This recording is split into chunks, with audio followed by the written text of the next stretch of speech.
show us you got New England pride. Show us you've got New England pride. Stand up, shout out, show us you got New England pride. Show us you've got New England pride.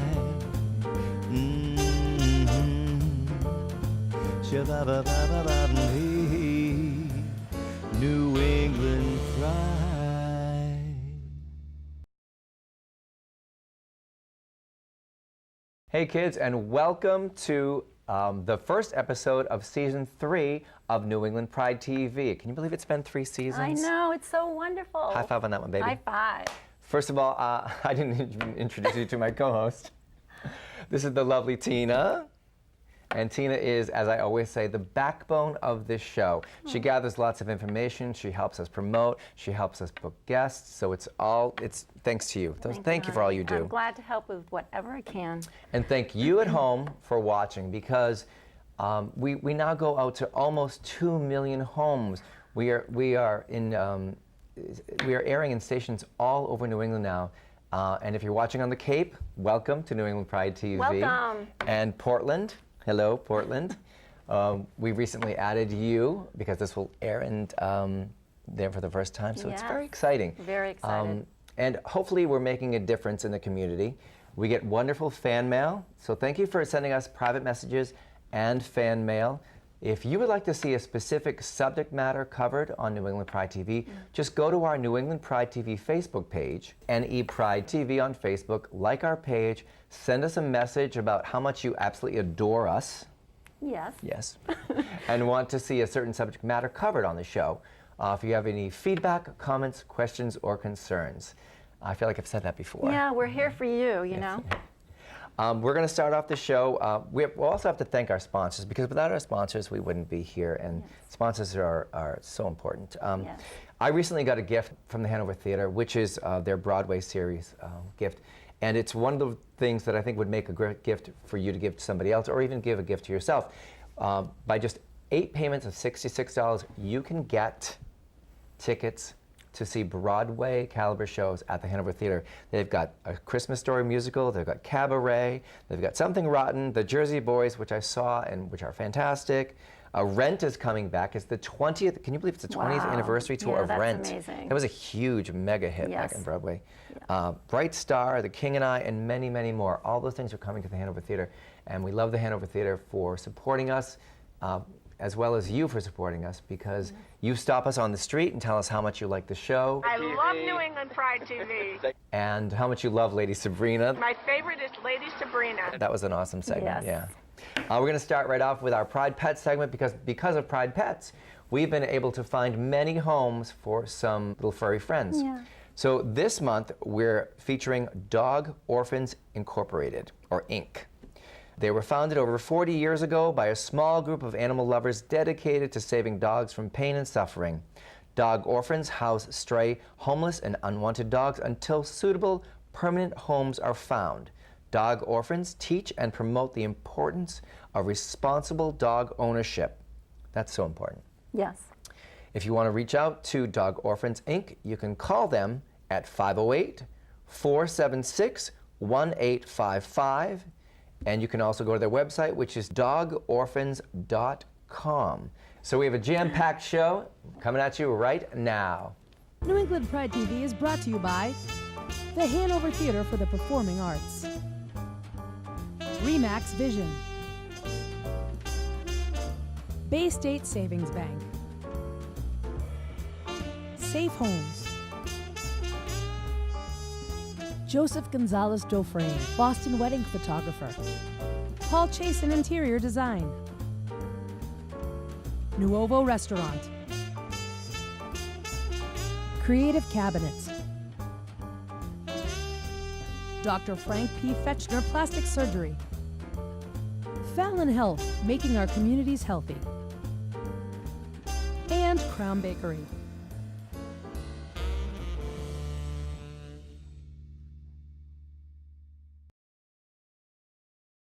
Hey kids, and we are back. I'm here with the cutest couple I know, Laura and Stacy, who are developing something very exciting called the Creative Hub. Now, how did this get inspired? Well, Stacy and I are both art educators, and as art educators in the Worcester Public School system, we wanted to figure out a way to bring arts to a greater audience, to an entire community.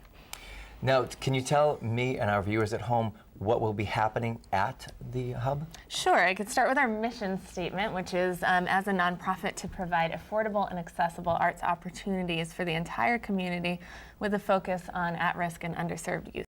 Wow, that's powerful. The Hub itself will be comprised of multiple avenues. We have a youth program, an after-school program. We have a makerspace, which is a collaborative workspace for artists, a membership-based one. We'll have 2 beautiful event venues to be able to rent out. And then we have artist studios that we are renting out, and including dance studios in the ground level. Now tell me, what age does the classes start? The classes are going to be school-age classes, so kindergarten all the way up through high school. Wonderful. Now, event space, like people can rent them out for? Absolutely. We have this gorgeous 4,000 square foot indoor gymnasium with a suspended track, and then we also have the rooftop, which is about 4,000 square feet as well. A rooftop? Yes. A rooftop event space? Yes, hopefully the Ooh. first rooftop event space in the city of Worcester. That is a big plus too, huh? Overlooking downtown.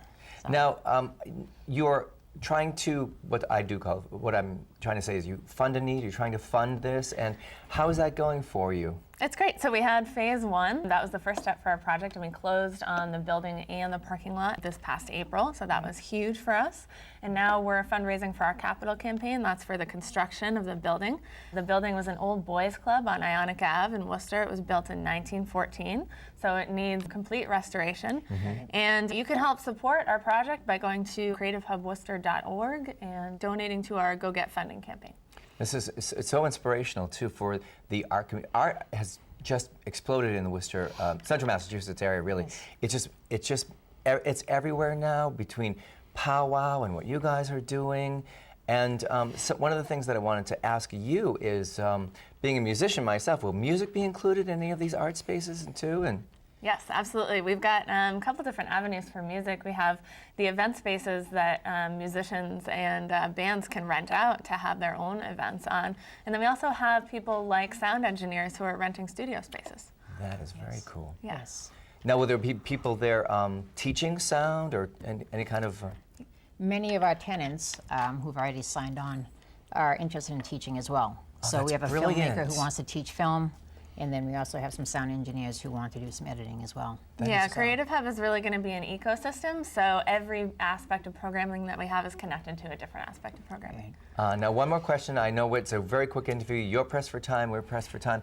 However, the space itself, you mentioned it's a historic building. Will we be keeping any parts of the original building, or? Yeah, so we're actually applying for historic tax credits for part of our fundraising campaign. And just as artists and art lovers, we just love the character that the building provides. It's so beautiful that if we add any contemporary aspects, they are not going to sort of destroy any of the historical They're character gonna that's flow already with the there. wonderful. We have a wonderful Absolutely. architecture firm that we've hired, Gensler, and they are really fantastic Phenomenal. at renovating historic buildings. This is a very exciting Yes. endeavor. Now, for all of the viewers out there who are art lovers, you might be artists, musicians, you might want to learn something, you may want to donate to this great cause, and you can do so by checking us out on Facebook, Twitter, Instagram, and you can go to our website at creativehubworcester.org. It's a quick interview, but we got a lot of information out there, and that's what I wanted to do. Thank you so Excellent. much Thank for you having so us much. on. Thank you. We'll be back. Hi kids, we're back with New England Pride TV. Our guest right now is Donna Witt Henderson, who is going to be teaching me and you at home about microblading, permanent cosmetics, and first event. We have a lot to talk about. First of all, welcome. Thank you Thanks so for coming. much. We booked Donna probably a year ago, and it's finally, we're booked a year in advance, which is wonderful for this show, but it's sad that you had to wait so long, but here we are. I'm happy. Me Thank too. you. First of all, let's jump right in. What is microblading? I have never heard of that. Microblading is a manual tattooing technique. So I use a tool that is not any blades. they are actually acupuncture needles that are placed side by side. And once the brow is designed, then the pigment is selected to match the skin color, the skin tone, and we go from there.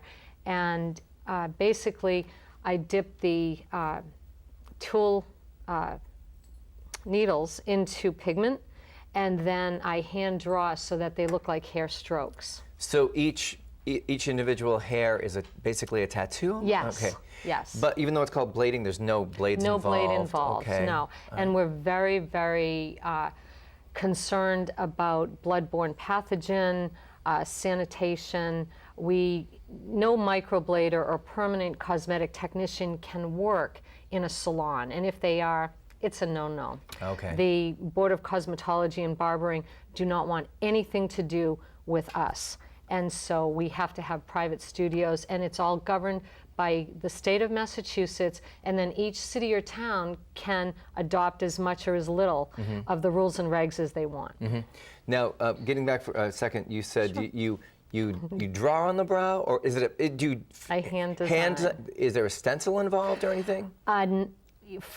We're artists, Yes. and so some people may use stencils. I don't use a stencil. It's all considered the golden ratio, which Da Vinci actually did. Yes. Oh, yeah. I Yes. learned about that from a cosmetic surgeon. Yes. Yes. Yes. And so we're trained to hand design, and then it's a collaborative effort. So I'm not going to put a thick brow on someone who is used to a thinner brow. However, once the brows heal, then they reduce by 30% and the color lifts by about 20.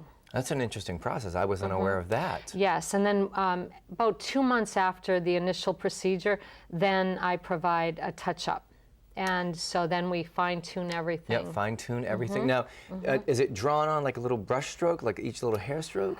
Actually, when I draw the outline, there are 2 lines, and that I work in between those 2 lines. Oh, I see. And so then the hair strokes, I work behind the individual.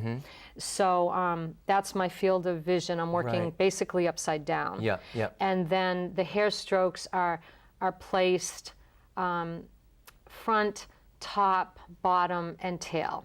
So it's very, very delicate Precise. precise. Very precise. And not only do you do that, but you My hands are steady. No. You're very very You also do cosmetic tattooing also. Yes. And now you were saying earlier when we were speaking before the interview that you work also with the transgender community. I love and adore the transgender community. They're the most humble, appreciative, and grateful group of people I have ever worked with. And it makes me cry. Really and truly, they're awesome. And Yes. I'm grateful and able to participate in First Event that happens every year. That's what I was going to bring up. Yeah. You were at First Event last year. Yes. My band played First Event last year at Mechanics Hall, and you had a booth at First Event. I did, yes. And you gave people informational packets about what you do and. Yes, and I actually did procedures in real time there. Oh, you did? Yes. I didn't know that. Yes. Wow, that's and, great. I have the same booth set up for this year as well. Fantastic. It's already in the works. Now, if our viewers at home want to find out more about what you do, what is your website, please? It's brows.inc, I-N-K. That's really just .com? No? No, that's brows.inc. Brows.inc. All right, thank That's you. it. Well, I learned something today about microblading. Yes. And hopefully our viewers at home did.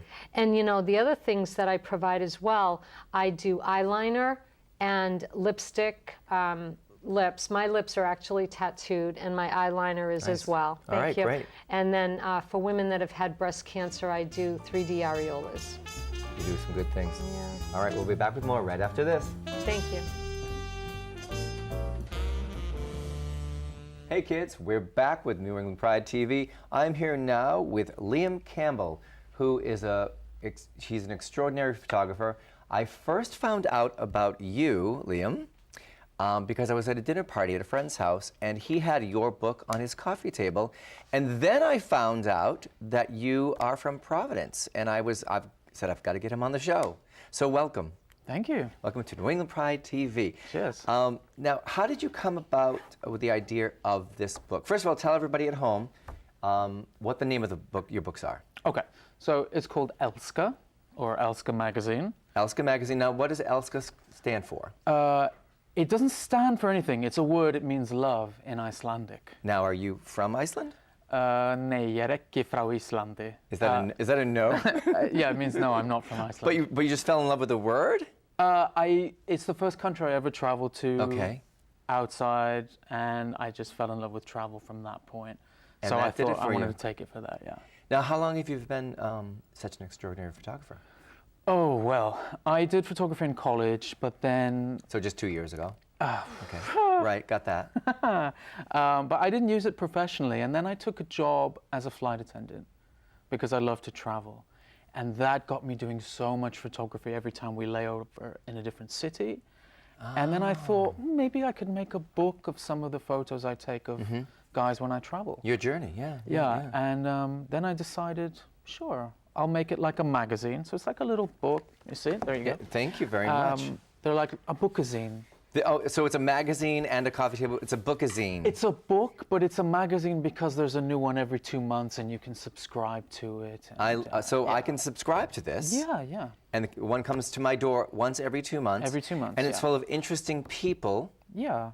And I will tell you that I opened the first page, and there is my friend Joe DeMauro from Providence, who was Mr. Gay Providence. Yes. And he is the creator of Stay Fearless, I think it is? Or That's right, Stay Fearless. Stay Fearless, yeah, all right, I know. yes. I know. Now, how did you get the idea to make the book? Like, this is something I want to do. You know, it's just, I love photography, I love travel, I like boys. Yeah. So, you know, Like, let's put it all together. I will tell our viewers at home, the images are stunning. They're beautiful, but a lot of the images are nudes. Sure. Tastefully done. Yeah. And which makes me want to subscribe right now. All right. Now, this one says Providence on it. Yes. Do you hit different cities in the? Yes. So that's it. Each issue is a different city. Okay. And I go there, I put some messages on social media, say, you know, looking for local guys to participate. Yeah. I take your picture, either, you know, walking around the city or at home. Can be nude, can be clothed, whatever they want. And then each of them also write a story, something personal from their life. Oh, that's wonderful. Yeah. So now I'm going to, this is mine. I'm going to take this home with me, sure. and I'm going to find out about each one of these models and what kind of stories do they write? Oh, gosh, I mean, they can write about anything. The one that Joe wrote was sort of autobiographical and about coming out. Another guy wrote about a threesome he had. Okay. Another guy wrote about... I had a threesome once, if you count me and 2 hand puppets. Does that count? No? 2 hand puppets. Well, No. That'll be my story in the next book. That'll be your So what story. cities do you do? So I've done 12 so far. 12 of these? Yes. So it's Berlin, Reykjavik, Lisbon, Taipei, Mumbai. That's amazing to me. That's incredible. Now, when you do go to different cities and you do photograph these different people, like you said, it can be in your home, it could be any place they choose, or do you choose? Yeah, generally they choose. If it's a certain neighborhood that they enjoy spending time in, then that's Where good. they feel the most comfortable? Yeah, I mean, I don't want to be doing all tourist locations, you know, Right. not Big Ben and Eiffel Right, Tower, just right. kind of normal neighborhoods, Wow. regular people. There's no hired models. There's no, like, you know, it's not celebrities. It's just kind of like you've traveled to the city, you've met some of the local guys, Right. and you get to know them a bit. So if our viewers at home would like to subscribe or buy this magazine, they can go where? It's elskamagazine.com. How easy is that? elskamagazine.com. Yeah. It has been just a pleasure. Oh, thank you. Absolute pleasure. Cheers. We'll be back with more right after this.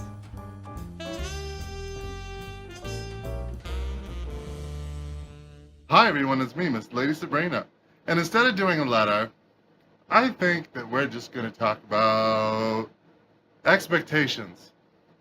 Expectations from the gay community, expectations about respect. One of the things that I noticed, Aaron Carter, all right, Aaron Carter came out, as bisexual. And I found it really interesting because, opposed to everyone just going, congratulations, being your true self, good for you. Instead, what happens? Everyone is talking about, either really disgusting sexual stuff or talking about, how he supported Trump. And so someone can't come out and show any level of growth. He's still relatively young. It fascinates me because on my post alone, there are 4 or 5 individuals just condemning Aaron Carter. And it fascinates me because 2 or 3 of them are cheating on their partners. So, where's the morality? Where's the morality? It's like we promote togetherness and love and acceptance, but we're the most judgmental, unaccepting group there is. So, how are we to achieve a certain level of respect and acceptance through others if we're not able to give it ourselves? Gay Pride for Worcester is coming up.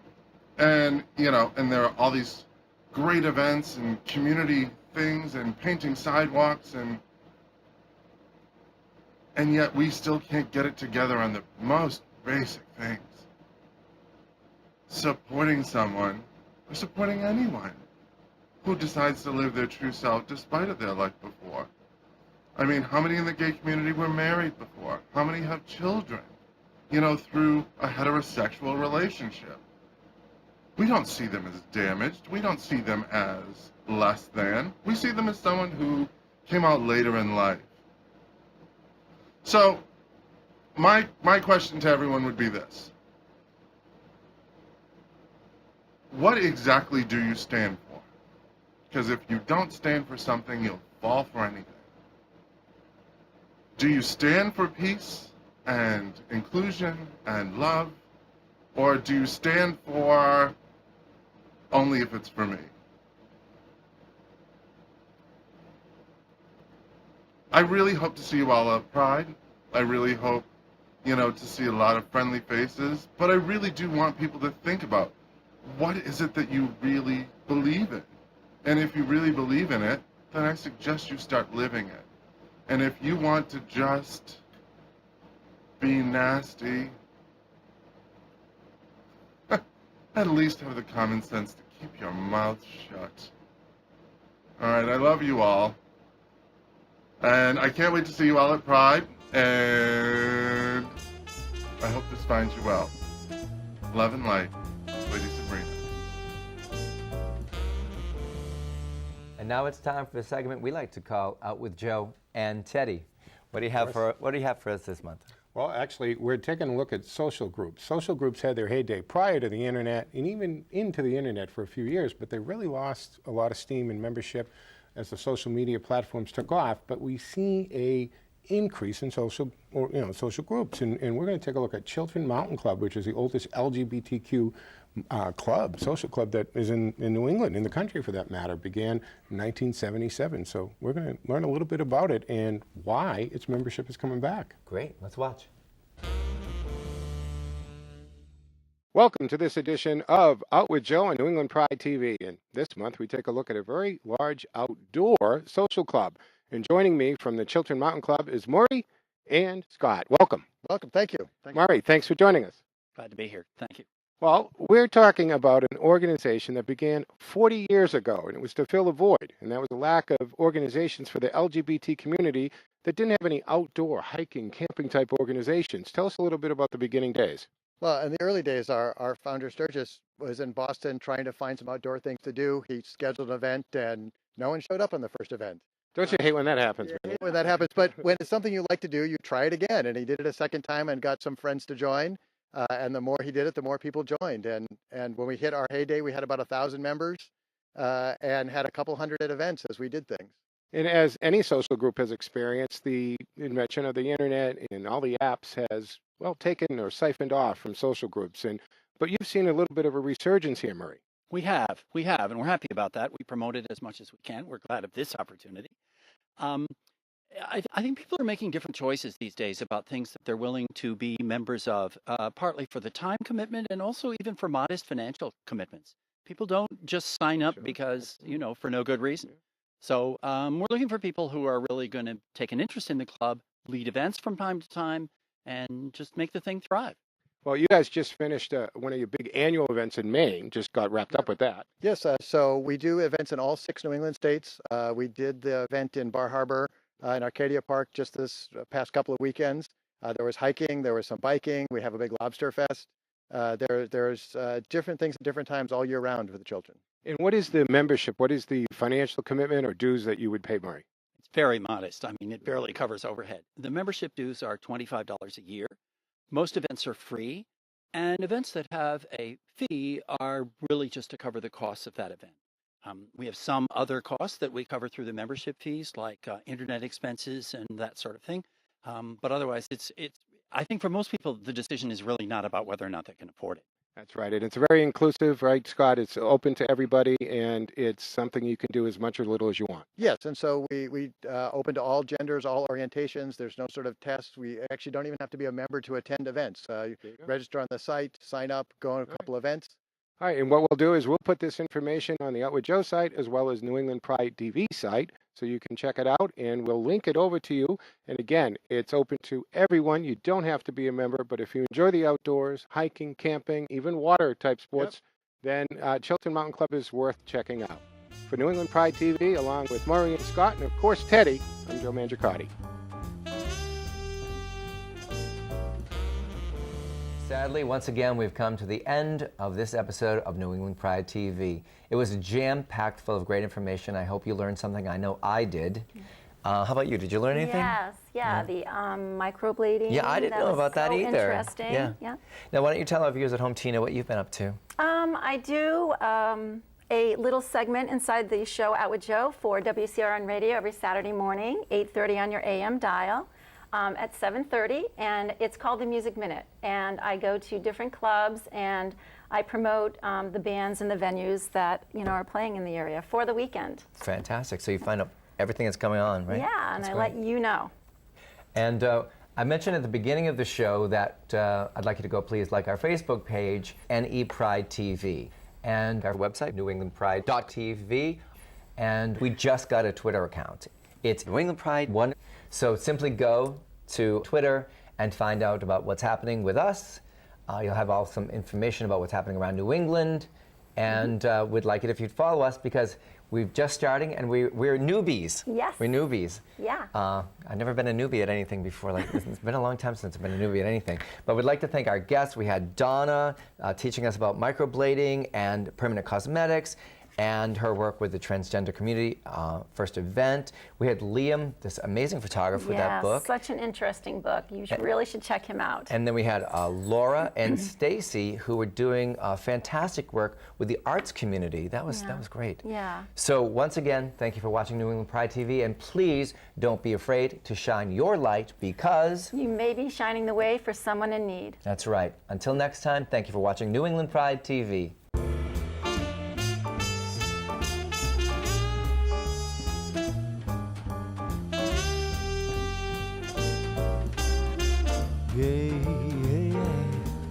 Tune in, show us you got New England pride. Show us you've got New England pride.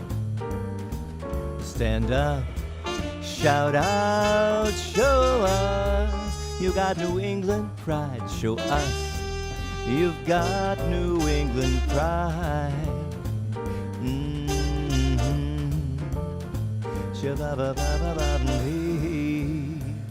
New England.